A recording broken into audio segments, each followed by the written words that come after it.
Welcome once again to Sintu English with entertainment.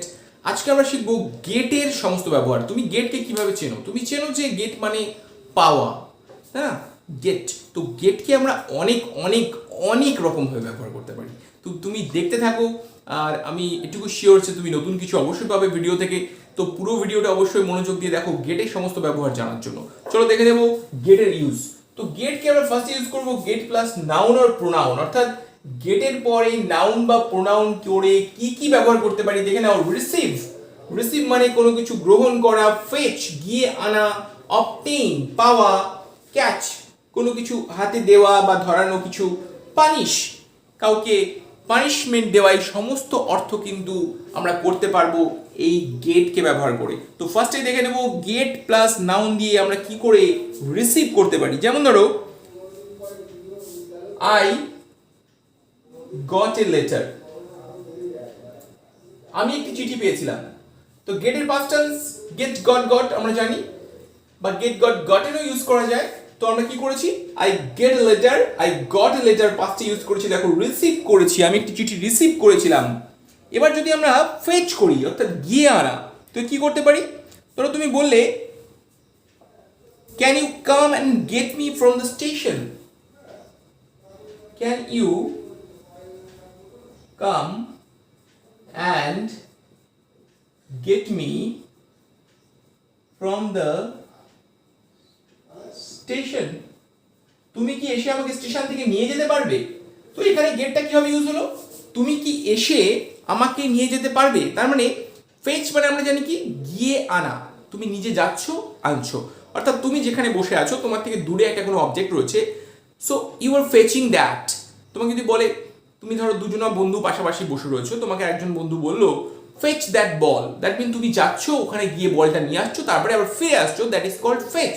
তো এখানে কি করছো, can you come and get me from the station, এখানে fetch অর্থে অর্থাৎ গিয়ে আনা অর্থে কিন্তু তুমি গেটটাকে ইউজ করেছো। নেক্সট আমরা দেখবো অবটেইন, অবটেইন করা অর্থাৎ অধিকারে থাকা এরকম কিছু। কি করে বলবে? ধরে বললাম আই গেট এ হেডেক,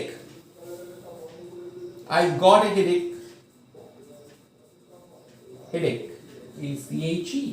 এখানে গটটা অর্থে কি হচ্ছে, অবটেইন মানে তোমার থাকা, থাকা অর্থে এখানে অবটেইন অর্থে তুমি ইউজ করেছো, তখন তুমি করছো আই গট এ হেডেক, তখন কিন্তু তুমি অবটেইন অর্থে ইউজ করতে পারছো। দেন দেখো আমরা করছি ক্যাচ অর্থে। ক্যাচ কি করে করছো? ধরো বললে I didn't get the joke, তুমি বললে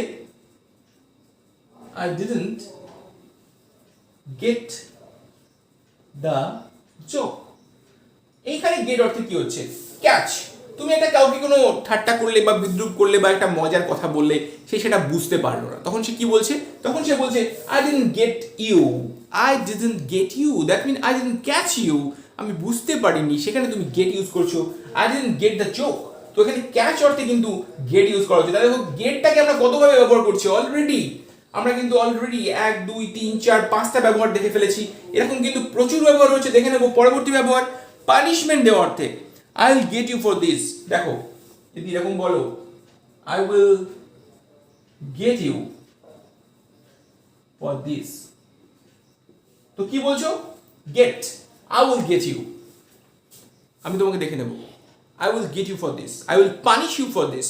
this is the use of মজা। দেখো ইংরেজিতে এত মজা রয়েছে, তোমরা যদি একবার এই মজাটাকে ফিল করতে পারো, তোমার কাছে কিন্তু সবগুলো সহজ লাগবে, এবং you can speak well with this help of various kind of grammatical usage. এরকম যদি অনেক শিখতে চাও, অনেক ইউজ শিখতে চাও, গ্রামার, রাইটিং অ্যান্ড টেক্সট সম্পর্কে ডিটেলস জানতে চাও, বাংলাতে আমি সম্পূর্ণ অ্যানালাইসিস করে দিচ্ছি, অবশ্যই প্লেলিস্টটা ভিজিট করো। আর যারা নতুন চ্যানেলটি দেখছো সাবস্ক্রাইব করতে কিন্তু ভুলো না, আর বেল বাটনটা প্রেস করে দাও আমার লাইভ ক্লাসগুলো যাতে তুমি জয়েন করতে পারো। আমি কিন্তু লাইভ গ্রামার প্র্যাকটিসও করাই। তো আজকে আমরা গেটের আরো ব্যবহার দেখে নেব, দেখে নিই আরো কি কিভাবে গেটকে ব্যবহার করা যায়। তো দেখে নাও আরেকবার স্ক্রিনটা, প্রয়োজন হলে স্ক্রিনশট নিয়ে নাও বা তোমরা এটাকে লিখে ফেলো খাতাতে, যাতে তুমি গেটের সমস্ত ব্যবহার করতে পারো এবং তোমার কথা বলা যেন আরো সহজ হয়ে যায়। তো দেখে নেব পরবর্তী গেটের ব্যবহার। Let's check out some more uses of get. দেখো গেটের আরো কিছু ব্যবহার। গেটের সঙ্গে যদি আমরা অ্যাডজেক্টিভ কে ব্যবহার করি, গেট প্লাস অ্যাডজেক্টিভ যদি করো, তাহলে সেটার অর্থ হয়ে যাচ্ছে বিকাম বা হওয়া। হওয়া অর্থে তুমি কি ইউজ করতে পারছো, যেমন ধরো অ্যাজ ইউ গেট ওল্ড, তুমি যখন বৃদ্ধ হয়ে যাও ইউর মেমোরি গেটস ওয়ার্স, তোমার স্মৃতিশক্তি কিন্তু হ্রাস পায়। অর্থাৎ মানুষ যখন বৃদ্ধ হয়ে যায় তখন মানুষের স্মৃতিশক্তি কিন্তু হ্রাস পায়। তাহলে এখানে হওয়া অর্থে দেখো when you get old, এখানে old is an adjectives and worse is an adjectives। তো adjectives এর আগে যদি গেটটাকে ব্যবহার করো তাহলে কিন্তু এটাকে হওয়া অর্থ করা যায়। তো এটা কিন্তু নতুন ইউজ শিখছো। দেন দেখো my feet are getting cold, আমার পা গুলো ঠান্ডা হয়ে যাচ্ছে, this is an adjectives, get plus adjectives, get old, gets worse, getting cold। তাহলে কি করছো, আমার পা গুলো ঠান্ডা হয়ে যাচ্ছে, এই যে becoming, getting is becoming, তুমি কিন্তু বলছো না becoming, বলছো getting, কিন্তু get দিয়ে কত এক্সপ্রেস করা যাচ্ছে তুমি একবার ভেবে দেখো, যে getting দিয়ে তুমি এটাকে বলছো becoming। and then দেখছো I can't get my hands warm, get my hands warm, get কি করে ইউজ করছো, আমি আমার হাতকে গরম রাখতে পারছি না। তো এখানে দেখো this is the adjectives use করছো কিন্তু get এর সাথে, get my hands warm, you must get the house cleaned, তোমাকে অবশ্যই এই বাড়িটাকে পরিষ্কার করতে হবে। এই get এর ব্যবহারটা দেখো, you must get the house cleaned, তোমাকে পরিষ্কার করিয়ে নিতে হবে। ওকে, তো এই যেখানে একটা গেটের ব্যবহার দেখতে পাচ্ছ। এরকম করে কিন্তু আমরা গেটটাকে অসাধারণভাবে ব্যবহার করতে পারি। তোমার কথার মাধ্যমে তুমি কিন্তু এগুলোকে ইউজ করতে পারো যাতে তোমার কথা বলাটা আরো ইজি হয়ে যায়। তো চলো দেখে নেব আরো অনেক ইউজ গেটের ব্যাপারে। Let's see some more usages of get, আরো কিছু ব্যবহার দেখে নিই চলো। দেখো get plus adverbs or preposition, যদি গেটের সঙ্গে প্রিপোজিশন ইউজ করো আরো ইন্টারেস্টিং হয়ে যাচ্ছে ইউজটা। প্রিপোজিশন যদি ব্যবহার করা হয় গেটের সাথে কিভাবে ইউজ করছো দেখো। তো দেখো যদি তুমি বলো ইন্ডিকেট সাম মুভমেন্ট, এই গেটের সঙ্গে যদি প্রিপোজিশনটাকে ইউজ করি এটা একটা মুভমেন্টকে বোঝায়, অর্থাৎ কিছু একটা গতিশীলতা, একটা চলা, একটা সরে যাওয়া, একটা সরণকে বোঝায়, মুভমেন্টকে বোঝায়। তো কি করে সেটাকে বোঝায় তো দেখে নিই চলো। I often get up at 5 o'clock, দেখো এখানে গেটের সামনে কি করেছি, গেটের সঙ্গে একটা প্রিপোজিশন অ্যাড করে দিয়েছি, গেট আপ। আমি মাঝে মাঝেই 5টার সময় ঘুম থেকে উঠি, 5 o'clock, I often get up. এখানে গেট আপ ওঠা একটা মুভমেন্টকে বোঝাচ্ছে। দেন দেখো he told me to get out, দেখো গেটের সঙ্গে আউট কি যোগ করে দিয়েছে, গেট আউট, সে আমাকে বলেছিল ঘর থেকে বেরিয়ে যেতে। এই গেট আউটটা মানে বাইরে চলে যাওয়া, this is also an movement, বাইরে চলে যাওয়া, গেট আউট।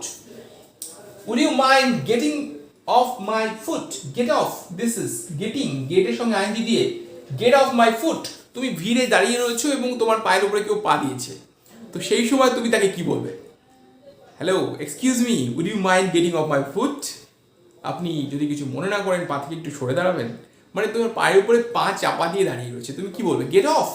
তখন তুমি অর্ডার করবে না, তুমি নিশ্চয়ই বলবে তাকে নম্রভাবে, will you mind getting off my foot, yes get off. Then দেখো have you ever tried to get toothpaste back, actually get back here is the get back, আমরা ব্যবহার করছি get toothpaste back into the tube, তুমি কি কখনো টুথপেস্টকে এই টিউবের মধ্যে ফেরত দেওয়ার চেষ্টা করেছো, have you ever tried to get toothpaste back into the tube, back into, get back into, দেখো get back into the tube. তো অসাধারণ ব্যবহার রয়েছে, এই রকম ব্যবহারগুলো কিন্তু তোমাকেও করতে হবে, শুধু শিখলে চলবে না, প্র্যাকটিসও করতে হবে, খুব বেশি বেশি প্র্যাকটিস করো। এবং আরও গেটের ব্যবহার আছে সেগুলোকে আমি ঠিক জাস্ট এর পরের ভিডিওতেই আপলোড করব, নেক্সট ভিডিওটা অবশ্যই দেখবে যাতে গেটের সমস্ত ব্যবহার একসঙ্গে তুমি পেয়ে যাও।